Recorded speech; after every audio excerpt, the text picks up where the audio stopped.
Hello students, देखिए बेटा, आज की इस क्लास में अपन नेक्स्ट चैप्टर स्टार्ट करते हैं और लास्ट क्लास तक हम चैप्टर नंबर 5 को कंप्लीट कर चुके हैं। तो आज की इस क्लास में हम नेक्स्ट चैप्टर अपना स्टार्ट कर रहे हैं जिसका नाम है पादपों में जल अवशोषण एवं रसारोहण।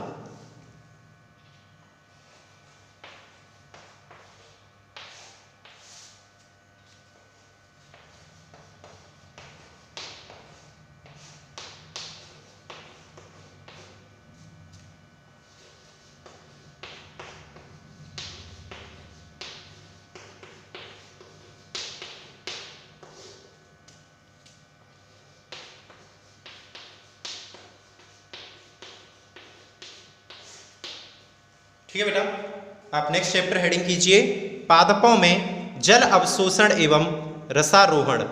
पादपों में जल अवशोषण एवं रसारोहण।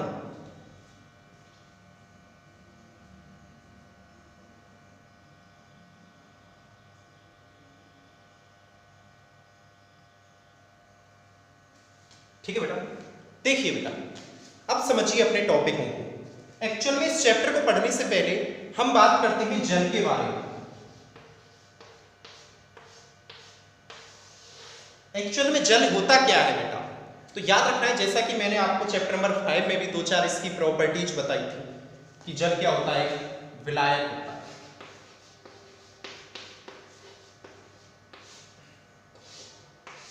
क्या होता है बेटा, विलायक होता है। एक्चुअल में बेटा जल कई प्रकार का हो सकता है, अपनी स्थिति के आधार पर ये कई प्रकार का हो सकता है। जैसे कि मैं अगर बात करूं तो देखिए बेटा, एक होता है गुरुत्वीय जल।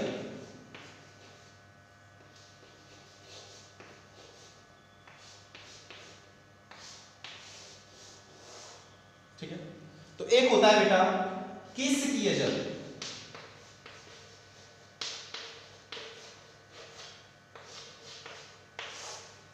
मतलब ये क्या होते हैं, गुरुत्वीय जल, क्या होता है बेटा केशिकीय जल। तो इन सब चीजों के बारे में आपको देखना है। देखिए गुरुत्वीय जल कौन सा होता है, ऐसा जल जो पृथ्वी की शुष्क परतों तक पहुंच चुका है, मतलब बहुत नीचे जा चुका है, गुरुत्वीय केंद्र की ओर चला गया है। तो उसे पेड़ पौधे आसानी से तो ले नहीं सकते। अरे आसानी से हम उसे प्राप्त कर सकते हैं क्या बेटा, नहीं कर सकते। तो वो कौन सा जल होता है, गुरुत्वीय जल, जो पृथ्वी की शुष्क परतों तक चला गया है, वो कौन सा जल होता है, गुरुत्वीय जल। तो इस प्रकार याद रखना है, ऐसा जल गुरुत्वीय जल जो होता है उसे हम आसानी से प्राप्त नहीं कर सकते हैं। लेकिन अगर हम बात करें केशिकीय जल की, तो केशिकीय जल जो होता है ये मृदा की केशिकाओं में होता है। मृदा की केशिकाओं का मतलब मृदा की ऊपरी सतह पर होता है। तो ये जल तो आसानी से प्राप्त हो जाएगा पेड़ पौधों को। हाँ बेटा, एक बार क्वेश्चन पूछा भी गया था, क्या कि निम्न में से किस प्रकार का जल, ध्यान से सुनना, निम्न में से किस प्रकार का जल पेड़ पौधों को आसानी से प्राप्त हो जाता है। तो वो कौन सा जल है बेटा, केशिकीय जल है। तो ये क्वेश्चन आप लिख सकते हो। तो सबसे पहला क्वेश्चन जो आप लिखोगे, लिखिए, सबसे पहली लाइन चैप्टर में क्या लिखनी है आपको, क्वेश्चन के रूप में लिखनी है, और क्या लिखना है वो मैं बता रहा हूं आपको। लिखो बेटा, पेड़ पौधों को, क्वेश्चन लिखो, पेड़ पौधों को सुगमता से, सुगमता यानी आसानी से, पेड़ पौधों को सुगमता से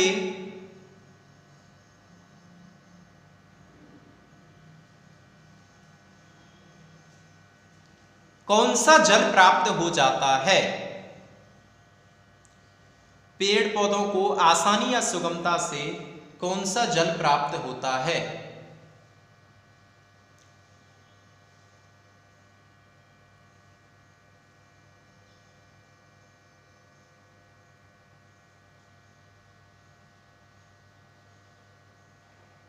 क्या आंसर लिखोगे बेटा, आंसर क्या जाएगा आपका, आसानी से केशिकीय जल।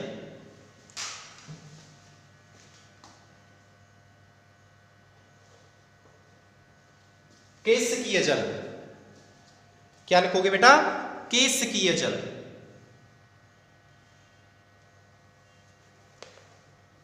ओके स्टूडेंट्स, तो ये आपको याद रखना है कि जो आसानी से पेड़ पौधों को जो प्राप्त होता है वो कौन सा होता है, केश के जल। यदि आपने देखा हो, आप कभी पेड़ पौधों में पानी देते हो तो वो पेड़ पौधों में जो पानी देते हो तो वो पानी कहां तक पहुंचता है, मृदा की केशिकाओं तक पहुंचता है।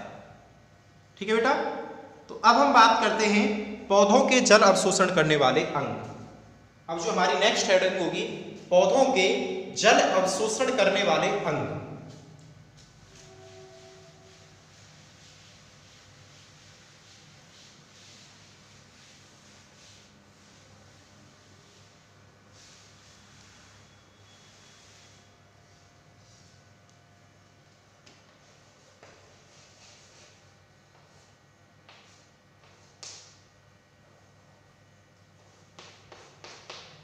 पौधों के जल अवशोषण करने वाले अंग।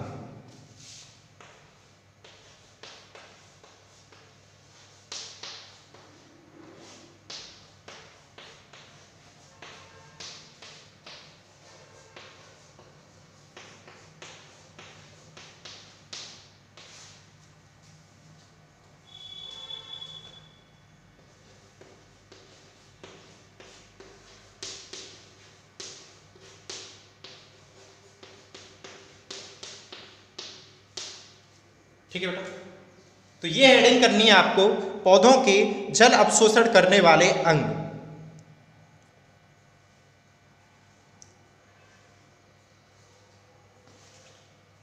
ठीक है बेटा, देखिए पौधे, और पौधे कौन कौन से होते हैं। अरे भाई मेरे ही स्टूडेंट हो आप, 11th क्लास में मैंने ही आपको बताया है पौधे कौन कौन से होते हैं। अरे पादप जगत, प्लांट किंगडम। पादप जगत को कितने भागों में बांटा गया था, 5। याद नहीं आ रहा, शैवाल, ब्रायोफाइटा, टेरिडो,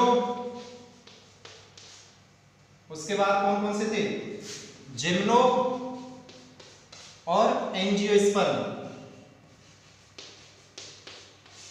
याद है कि नहीं है बेटा, याद, शैवाल, ब्रायोफाइटा, टेरिडोफाइटा, जिम्नोस्पर्म, एंजियोस्पर्म, यही तो होते हैं बेटा 5। तो आपके सामने एक्सप्लेन कर देता हूं, पौधों के जल अवशोषण करने वाले अंग। अब आप ये पूछो सर कौन से में कौन सा होता है, तो याद रखना है शैवालों में कोई भी अंग नहीं होता। जल अवशोषण के लिए शैवालों में कोई भी अंग नहीं होता है। तो क्या होता है इसके लिए, याद रखना है शैवाल के शरीर की समस्त कोशिकाएं, शैवाल के शरीर की समस्त कोशिकाएं मिलकर ही बेटा क्या करती हैं, बेटा वो किसका निर्माण करती, सॉरी क्या करवाती हैं, जल अवशोषण का कार्य करवाती हैं। लिख लेना, शरीर की समस्त सेल्स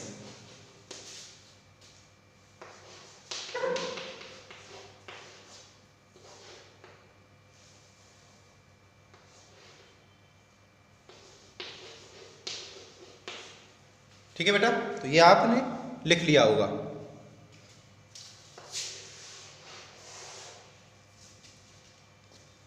अब उसके बाद करते हैं ब्रायोफाइटा की। तो ब्रायोफाइटा में आपको याद रखना है, ब्रायोफाइटा में मूलाभास पाए जाते हैं जल अवशोषण के लिए। क्या पाए जाते हैं, मूलाभास।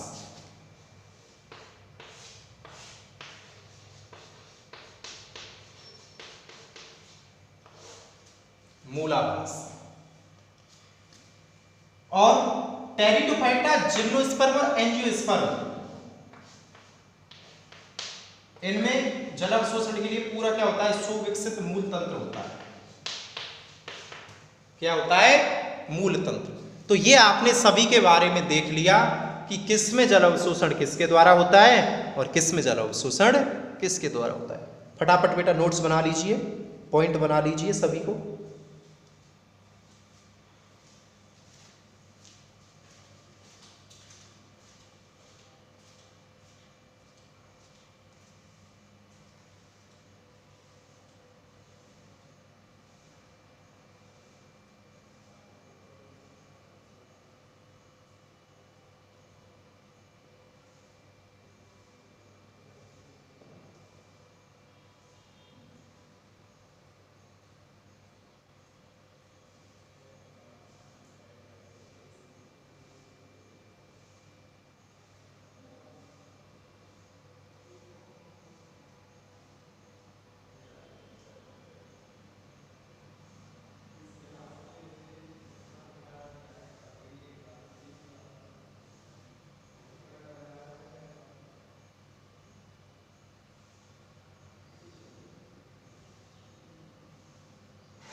लिया बेटा।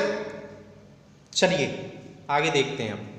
तो सहवालोकी में क्या था बेटा, शरीर की समस्त कोशिकाएं मिलकर के जल अवशोषण कराती हैं। ब्रायोफाइटा में जल अवशोषण के लिए मूलावास पाए जाते हैं। टेरिडोफाइटा, जिम्नोस्पर्म और एंजियोस्पर्म जो ये उच्च श्रेणी के वो हैं पादप, इनमें क्या होता है बेटा, मूल तंत्र पाया जाता है, रूट सिस्टम पाया जाता है जल अवशोषण के लिए।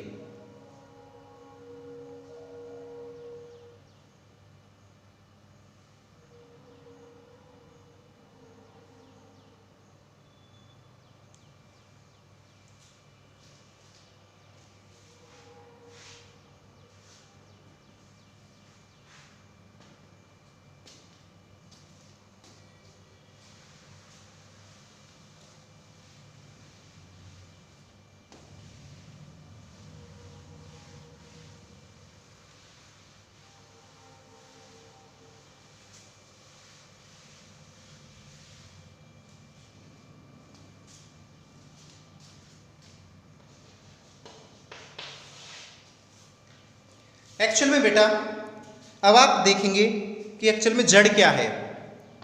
मैं आपको थोड़ा सा बता देता हूं क्योंकि आपको पता होना चाहिए कि जड़ के कौन कौन से क्षेत्र जल अवशोषण का कार्य करवाते हैं। तो जड़ में क्या होते हैं बेटा, दो क्षेत्र होते हैं, एक तो होता है परिपक्वन क्षेत्र और एक होता है युवा क्षेत्र या तरुण क्षेत्र। अगर नॉर्मल बोले तो जो युवा क्षेत्र जो होता है या जो तरुण क्षेत्र होता है वही जल अवशोषण का कार्य करता है, परिपक्वन क्षेत्र नहीं करता है, क्योंकि परिपक्वन क्षेत्र में काष्ठ भवन हो जाता है। क्या हो जाता है, काष्ठ भवन यानी लकड़ी बनने लग जाती है।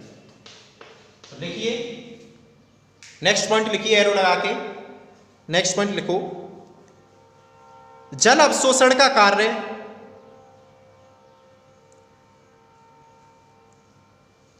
जल अवशोषण का कार्य जड़ का युवा क्षेत्र करता है।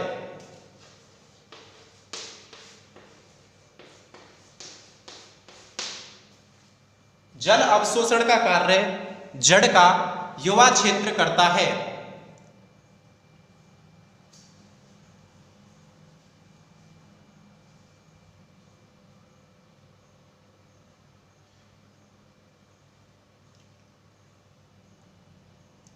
क्योंकि क्योंकि परिपक्व क्षेत्र की कोशिकाओं में क्योंकि परिपक्व क्षेत्र की कोशिकाओं में क्योंकि परिपक्व क्षेत्र की कोशिकाओं में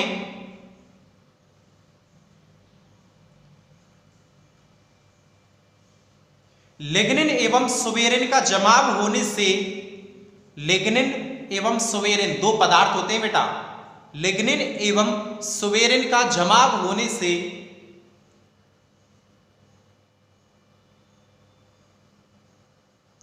इनकी भित्तियां जल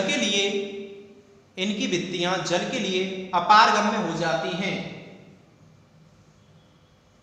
परिपक्वन क्षेत्र की बात कर रहे हैं बेटा, जल के लिए अपारगम्य हो जाती हैं।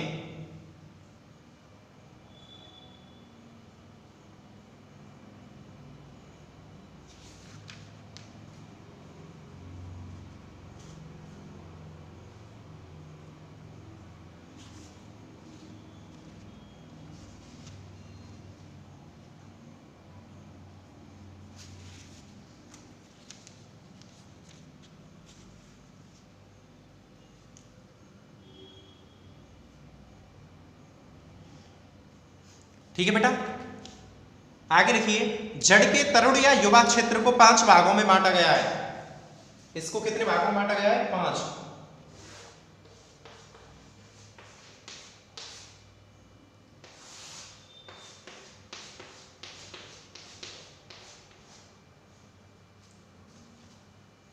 इसको 5 भागों में बांटा गया है।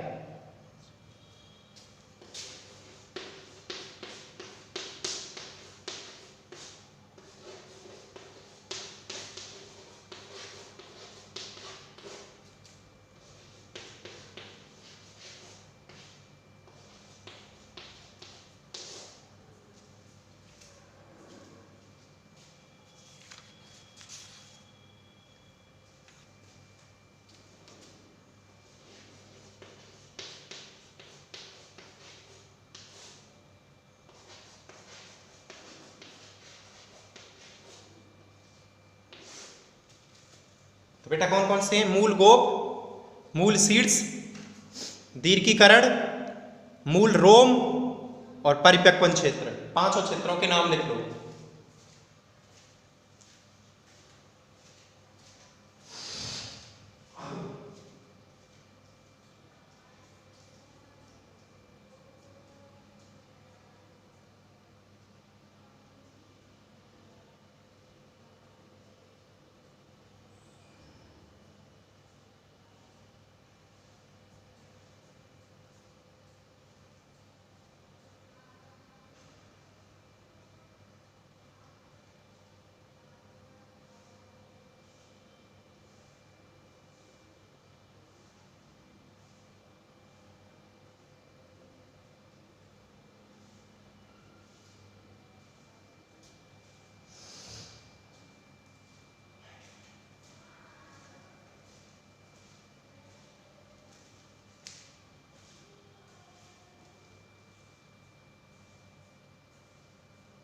ठीक है बेटा, चलिए आगे देखिए। अब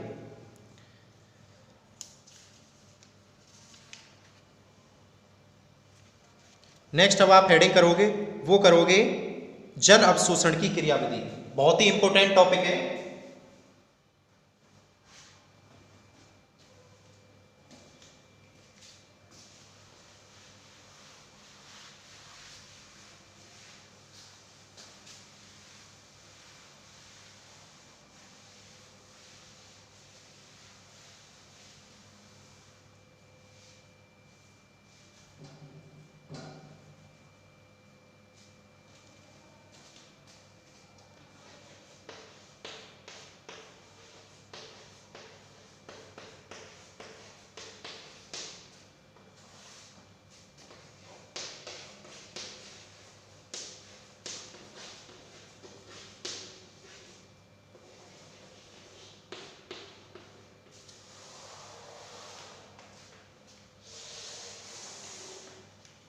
देखिए बेटा, जल अवशोषण की क्रियाविधि समझिए इस टॉपिक को कि जल अवशोषण कैसे होता है। इसकी जो क्रियाविधि है, इसको क्रैमर नाम के वैज्ञानिक ने,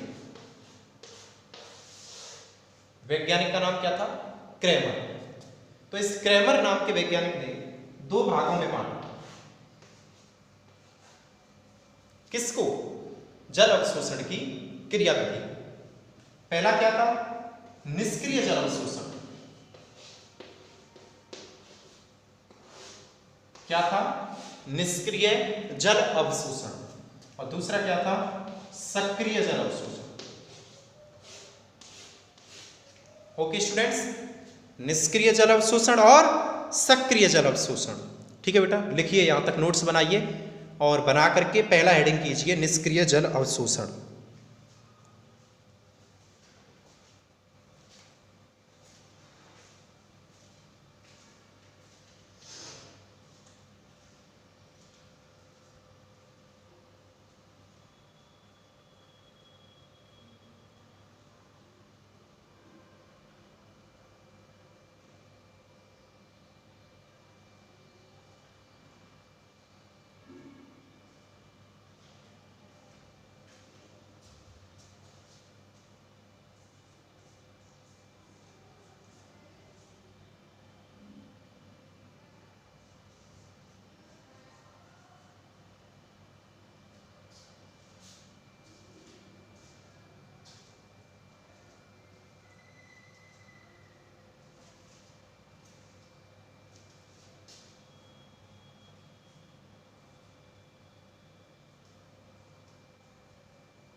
चलिए बेटा देखिए, अब हम बात करते हैं निष्क्रिय जल अवशोषण के बारे में। किसके बारे में बेटा? निष्क्रिय जल अवशोषण के बारे में।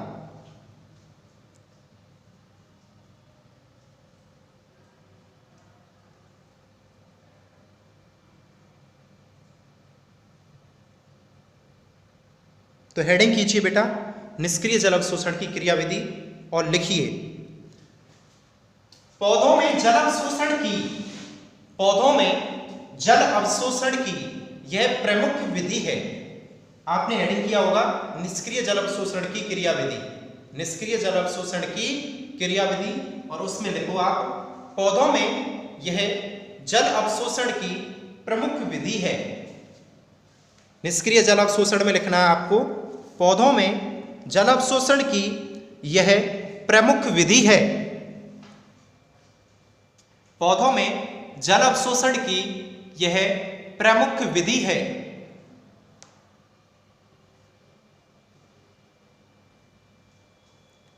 अधिकांश पौधों में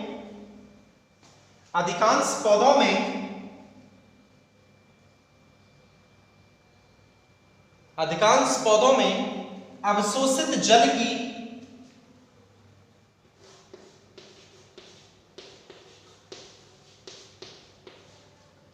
अधिकांश पौधों में अवशोषित जल की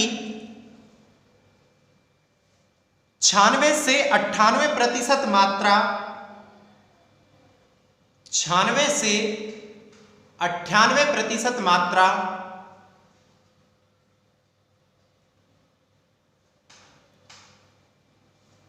इसी विधि द्वारा प्राप्त की जाती है। इसी विधि द्वारा प्राप्त की जाती है।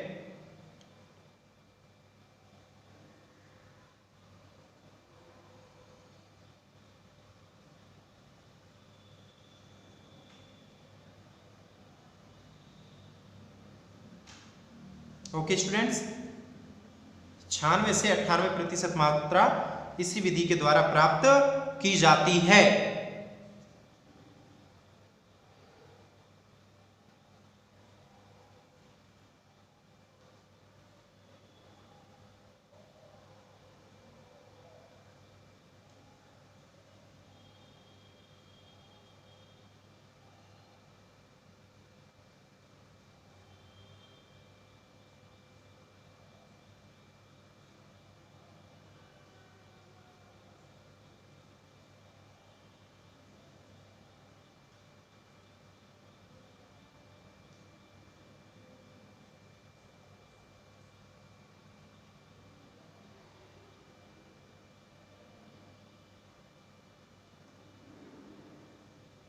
ठीक है बेटा।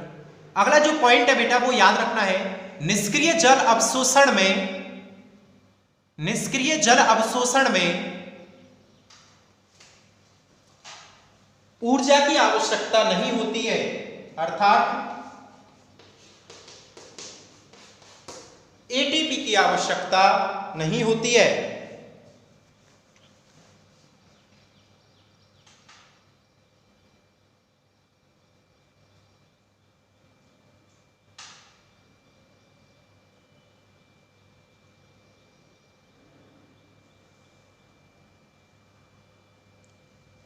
इस प्रकार के जल अवशोषण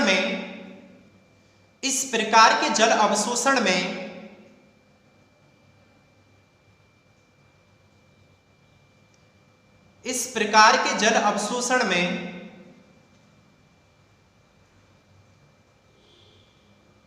किसी भी पादप अंग की सक्रिय भूमिका नहीं होती है। अंडरलाइन कर लेना, इस लाइन को अंडरलाइन कर लो बेटा। किसी भी पादप अंग की सक्रिय भूमिका नहीं होती है।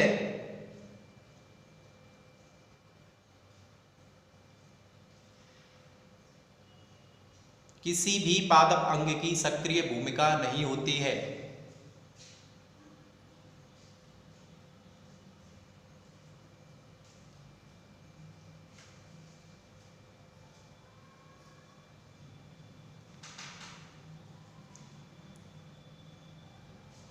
किसी भी पादप अंग की सक्रिय भूमिका नहीं होती है।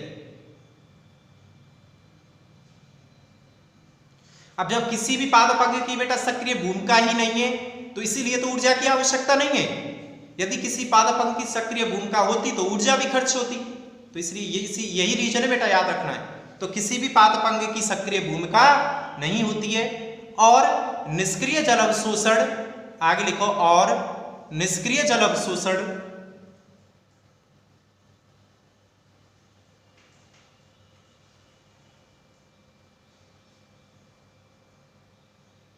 वाष्पोत्सर्जन और निष्क्रिय जल अवशोषण, ऐसे लिखना बेटा, तीव्र वाष्पोत्सर्जन के समय और निष्क्रिय जल अवशोषण, तीव्र वाष्पोत्सर्जन के समय, तीव्र वाष्पोत्सर्जन के समय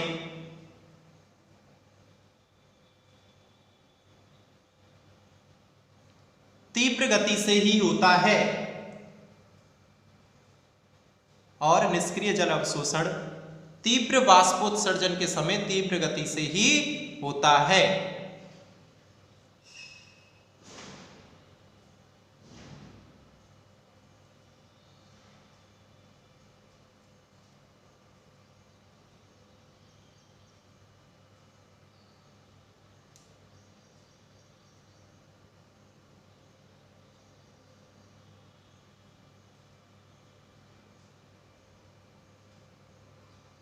ओके स्टूडेंट्स,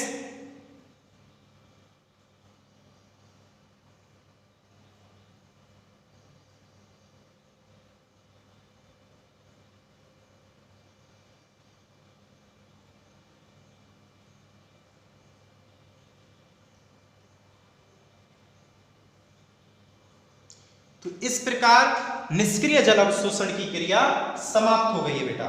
तो ये था निष्क्रिय जल अवशोषण। आपको क्या याद रखना है, निष्क्रिय जल अवशोषण में ना तो किसी पादप अंग की महत्वपूर्ण भूमिका होती है, ना ही कोई एटीपी की आवश्यकता होती है, ना ही बेटा इसमें कोई पार्ट, ऐसा भी कोई पार्ट हो जो अपना पर्टिकुलर रोल अदा करता हो, कुछ नहीं होता। ये तो स्वतः ही होती है।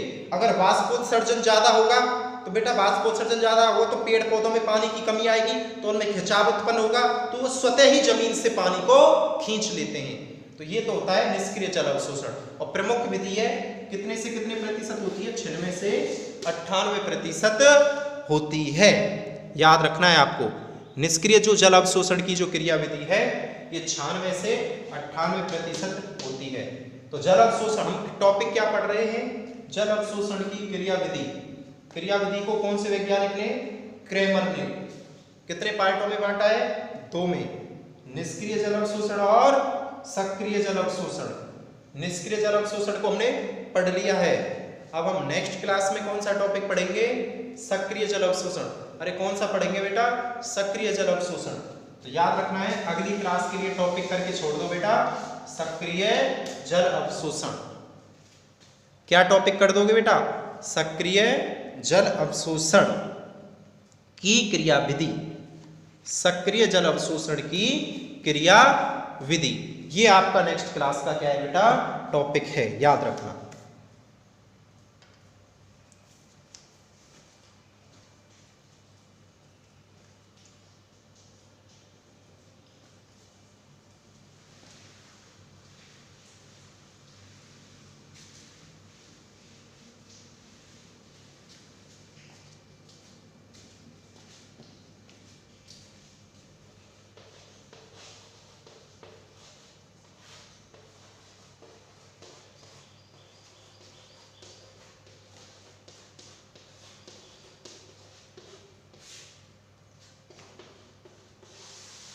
सक्रिय जल अवशोषण की क्रिया विधि, इस टॉपिक को बेटा हमको अब पढ़ना है, याद रखना।